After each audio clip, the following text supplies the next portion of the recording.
പറഞ്ഞിരിക്കുന്നത് കോൺഗ്രസ് ജയിക്കുന്നതാണ്. അങ്ങനെ വിവരം വെച്ചു വരുന്നുണ്ട്. 23-ന് കൃത്യമായിട്ട് മനസ്സിലാവും. അപ്പം എന്തിനു മുമ്പായിട്ട് നമ്മൾ വലിയ ആകാംക്ഷ ആരും പ്രകടിപ്പിക്കേണ്ട. ഞങ്ങൾക്ക് തികഞ്ഞ ആത്മവിശ്വാസമുണ്ട്. സർക്കാരിനെതിരായിട്ടുള്ള ഇപ്പോൾ അധ്യാപകരുടെ ഇവിടെ ഉയർത്തിയ വിഷയങ്ങൾ ഉൾപ്പെടെ ഉച്ചക്കഞ്ഞി കൊടുത്ത അധ്യാപകർക്ക് കാശ് കൊടുത്തിട്ടില്ല ഇതുവരെ.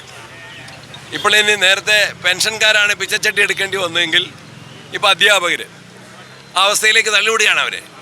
അതുപോലെ തന്നെ ധനകാര്യമന്ത്രി പറഞ്ഞു പെൻഷൻ കൊടുക്കുന്നു. ഇലക്ഷൻ മുമ്പ് പറഞ്ഞതാണ്. ഇതുവരെ ഉത്തരവ് ഇറങ്ങിയിട്ടില്ലല്ലോ. പക്ഷേ പെൻഷൻ കൊടുത്തിട്ടില്ലല്ലോ. ഇലക്ഷൻ മുമ്പ് ഒരു പ്രസ്താവന നടത്തിയ ധനകാര്യമന്ത്രി. എന്തിനാണ് തിരക്ക് പിടിച്ച പ്രസ്താവന? കൊടുക്കല്ലേ വേണ്ടത്. കൊടുക്കാൻ തയ്യാറായിട്ടില്ല. അതുകൊണ്ട് ഇതിന് ഈ സർക്കാരിൻ്റെ ജനവിരുദ്ധ നിലപാടുകൾ വിദ്യാഭ്യാസ മേഖല ഉൾപ്പെടെ ഇന്നത്തെ നിലയിൽ ആന കയറിയ കരിമ്പും തോട്ടമാക്കി മാറ്റിയ കേരള സർക്കാരിൻ്റെ ജനവിരുദ്ധ നയങ്ങൾക്കെതിരെയുള്ളൊരു വിധിയെഴുത്തിന് നിലമ്പൂരുകാർ തയ്യാറായി. വോട്ട് പെട്ടിയിലാണ്. 23-ാം തീയതിക്ക് വേണ്ടി കാത്തിരിക്കുകയാണ്. UDF തന്നെ വിജയിക്കും. വൻ ഭൂരിപക്ഷത്തിന് ജയിക്കും. ആ കാര്യത്തിൽ സംശയം വേണ്ട. ഞങ്ങൾ പറഞ്ഞ പാലക്കാട് ഞങ്ങളുടെ മുമ്പിലുണ്ട്, നിങ്ങളുടെ മുമ്പിലുണ്ട്. പുതുപ്പള്ളിയിലും ഇതേ അവകാശവാദങ്ങൾ ഉന്നയിച്ചവരാണ് മറുപക്ഷം. നമ്മൾ തൃക്കാക്കരയിലും കണ്ടു. അതുകൊണ്ട് തൃക്കാക്കര, പുതുപ്പള്ളി, പാലക്കാട് ആവർത്തിക്കും. ഇവിടെ ആര്യാടൻ ഷൗക്കത്ത് 10,000ങ്ങളുടെ ഭൂരിപക്ഷത്തിന് ജയിച്ചു വരും. ഞാൻ ജയിച്ചില്ലെങ്കിൽ UDF സ്ഥാനാർത്ഥി ജയിച്ചോട്ടെ എന്ന് PV അൻവർ പറയുമ്പോൾ PV അൻവറിന് ഇപ്പോഴും UDFിലേക്ക് വരാനുള്ള ഒരു താല്പര്യമല്ലേ അത്? ഞാനിപ്പോൾ അത് കമൻറ്റ് ചെയ്യുന്നില്ല. ഇലക്ഷൻ കഴിയട്ടെ. അപ്പോൾ ആ താല്പര്യം കുറേ കൂടി ശക്തിപ്പെടും. ഇലക്ഷൻ കഴിയുമ്പോൾ ആ താല്പര്യം കുറേ കൂടി ശക്തിപ്പെടും. റിസൾട്ട് വരുമ്പോൾ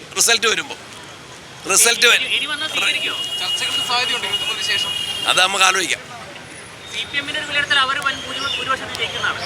അതാണ് നമ്മൾ പാലക്കാട്ട് കണ്ടില്ലോ. അത് തന്നെ ആവർത്തിക്കും. അത് ഞാൻ മാത്രമായിട്ടല്ല, നമുക്ക് ആലോചിക്കാം.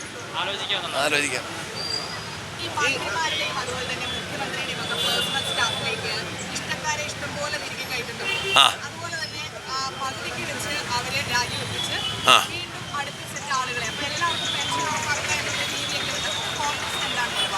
അതിന് ജനവിരുദ്ധ നയമാണ് ഗവൺമെൻറ് സ്വീകരിക്കുന്നത്. ഗോവിന്ദ മാസ്റ്റർ മറുപടി തൃപ്തികരമല്ല.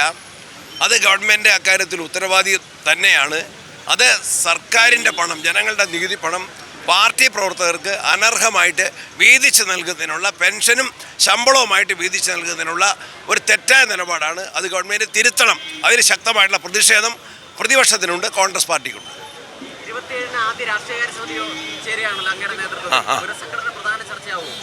എല്ലാം ചർച്ച ചെയ്യും. രാഷ്ട്രീയ കാര്യങ്ങൾ, കോൺഗ്രസിൻ്റെ ശാക്തീകരണം, ഇതെല്ലാം ചർച്ച ചെയ്യും. അപ്പോൾ ശരി, അധ്യാപകരുടെ സമരം നടക്കട്ടെ. ഏറ്റവും പുതിയ വാർത്തകളും വിശേഷങ്ങളും വിരൽ തുമ്പിലറിയാൻ Zee മലയാളം ന്യൂസ് എല്ലാ ഡിജിറ്റൽ പ്ലാറ്റ്ഫോമുകളിലും ലഭ്യം.